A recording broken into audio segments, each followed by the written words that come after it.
Hi అండి, welcome to my channel. So ఈరోజు నేను మీకు చూపిస్తున్న వీడియో దేని గురించి అంటే, మనం కర్టన్స్ చాలామంది పెద్ద టాస్క్ ఏంటంటే బట్టలు ఉతకడం. ఆ బట్టల్లో కూడా ఏంది కర్టన్స్, డ్రెస్సెస్ వేరు, కర్టన్స్ వేరు. ఈ కర్టన్స్ ఎలా వాష్ చేయాలని ప్రతి ఒక్కరికి ఇది ఒక పెద్ద టాస్క్ అనమాట. సో అది కూడా ఎలా అంటే, కర్టన్స్కి డిజైన్స్ ఉంటాయి. కొన్ని కర్టన్స్ రింగ్స్, కొన్ని బటన్స్ ఇలా ఉంటాయి అన్నమాట. కొన్ని హుక్స్ ఇలా ఉంటాయి. వీటన్నిటి మనం ఎలా వాష్ చేయాలి ఏంటని ఆలోచిస్తాం. దాని గురించి అనమాట నేను చెప్పే ఈ చిన్న టిప్ అనేది మీరు యూజ్ చేసి చక్కగా మనం చేతితో వాష్ చేసినట్టే వాషింగ్ మిషన్లో కూడా ఇవి వాష్ చేసుకోవచ్చు. అదేంటి ఇప్పుడు చూడండి. మా ఇంట్లో ఉన్న కర్టన్స్ అండి. ఈ కర్టన్స్ అన్నీ చూడండి, ఇవి రింగ్స్ ఉన్నాయి. ఈ రింగ్స్ ఉన్న ఈ కర్టన్స్ చూడండి అండి, ఇలా అన్నీ మనం ప్రిల్స్ ఎలా పెట్టుకుంటాం శారీకి, ఆ కుచ్చులాగా అన్నీ దగ్గర తీసుకొని వాటన్నిటిని ఒక కవర్లో పెట్టేసి వాటి యొక్క హెడ్స్ అన్నీ అలా గట్టిగా టై చేయాలండి. గట్టిగా కవర్స్ కట్టేయాలి. ఇన్ కేసు మేము గట్టిగా కట్టలేము అంత అనుకుంటే మాత్రం ఆ కవర్లో పెట్టేసి రబ్బర్ బ్యాండ్లైనా వేసేయవచ్చు. రబ్బర్ బ్యాండ్లైనా గట్టిగా పెట్టవచ్చు అనమాట. సో చూసారుగా, ఆ 2 కర్టన్స్ ఒక మోడల్ అండి. ఇప్పుడు ఈ నెక్స్ట్ కర్టన్స్, ఈ 2 బటన్స్ ఉన్నవి. ఈ బటన్స్ ఉన్న కర్టన్స్ కూడా చూడండి, వాషింగ్ మిషన్లో వేస్తే ఒకసారి ఈ బటన్స్ ఊడిపోతాయి, లేకపోతే బటన్స్ పగిలిపోవడం కానీ ఇలా ఉండిద్ది. ఇప్పుడు ఈ విధంగా చూడండి, కవర్లో పెట్టి గట్టిగా టై చేయడం వలన ఏంటంటే ఆ బటన్స్ కూడా ఏం కావు.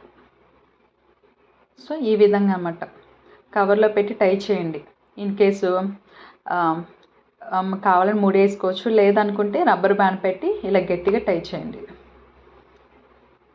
సో చూడండి ఇలా అన్నమాట. ఇవన్నీ కూడా నీట్గా 1 by 1 అన్నమాట దగ్గర తీసుకొని శారీ కుచ్చుల్లాగా వాటన్నిటిని ఒక కవర్లో పెట్టేసి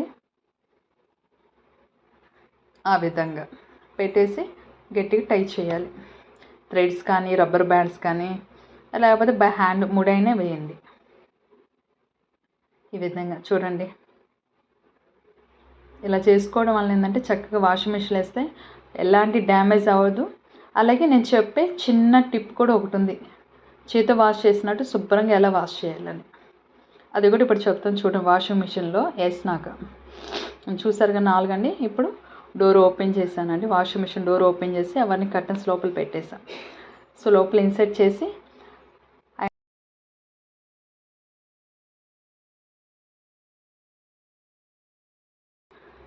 సో క్లోజ్ చేసేసి ఇప్పుడు ఆ డోర్ క్లోజ్ చేశానండి. చూడండి, పవర్ బటన్ ఆన్ చేసి స్టార్ట్ బటన్ ఆన్ చేసా. స్కాన్ చేసి 44 minutes తీసుకుంది. ఈ 44 minutesలో వాటర్ మొత్తం తీసుకున్నాక నెక్స్ట్ చూడండి 39 minutes దగ్గర రాగానే చూడండి నేను పాస్ బటన్ ఆన్ చేశాను. ఈ 39 minutes దగ్గర ఆన్ చేసి డోర్ ఓపెన్ చేశాను. సో డోర్ ఓపెన్ చేసి ఆ కర్టన్స్ అన్నీ చూడండి అండి, వాటి యొక్క పొజిషన్స్ మార్చా, పైన కింది పైన. ఎందుకంటే కొన్ని వాటర్లో తడుస్తాయి, కొన్ని వాటర్లో అనేవి తడవు కదండి. సో వాటర్లు అన్నీ మునిగితేనే కదా వాటికి ఉన్న డస్ట్ అంతా నాని అలా ఈజీగా పోతుంది అన్నమాట. సో అందుకని కింద ఉన్న కర్టన్స్ పైన ఉన్న కిందకి వాటర్లో మొత్తం కూడా డిప్ చేసేస్తాను. వాటర్లు అన్నీ ఇలా డిప్ చేసి ఒక 1/2 hour అలా ఉంచాను, నానబెట్టాను. అలాగే డోర్ ఓపెన్ చేసి అలాగే నానబెట్టాను. డ్రెస్సులైనా అంతేనండి, ఈ విధంగా నానబెట్టుకోండి ఒక 1/2 hour అలా. చక్కగా బట్టలు కూడా చేతితో వాష్ చేసినట్టు ఉంటాయి నీట్గా.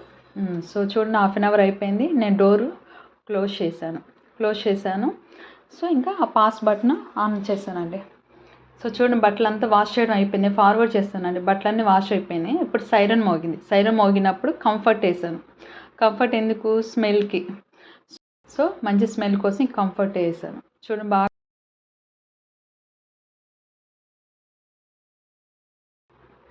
వాష్ చేయడం అయిపోవచ్చింది. కంప్లీట్గా వాష్ అయిపోయిందండి. ఇప్పుడు చూడండి ఒక్కడొక్కడు మీకు చూపిస్తాను కవర్ తీసి. సో ఈ విధంగా అండి, ఇప్పుడే మీరు కర్టన్స్ కానీ డ్రెస్సెస్ కానీ వాష్ చేయాలనుకుంటే ఇలా వాషింగ్ మిషన్లో వేసి వాటర్ తీసుకొని ఇంకా మిషన్ రన్ అవుతున్న టైంలో స్టార్ట్ అవుతుంది, ఇంకా రొటేట్ అయ్యే టైంకి ఆఫ్ చేసి ఒక 1/2 hour ఇలా ఉంచుకోండి. ఒక 1/2 hour ఇలా వాటర్లో నానబెడతాం వల్ల ఈజీగా చేతితో వాష్ చేసినట్టే బట్టలు కూడా నీట్గా ఉంటాయి. కర్టన్స్ ఈ విధంగా వాష్ చేసుకోండి. సో ఇదండి. ఫస్ట్ టైం నా ఛానల్ ఎవరైనా చూస్తుంటే సబ్స్క్రైబ్ చేయండి, అలాగే లైక్ చేయండి అండ్ షేర్ చేయండి.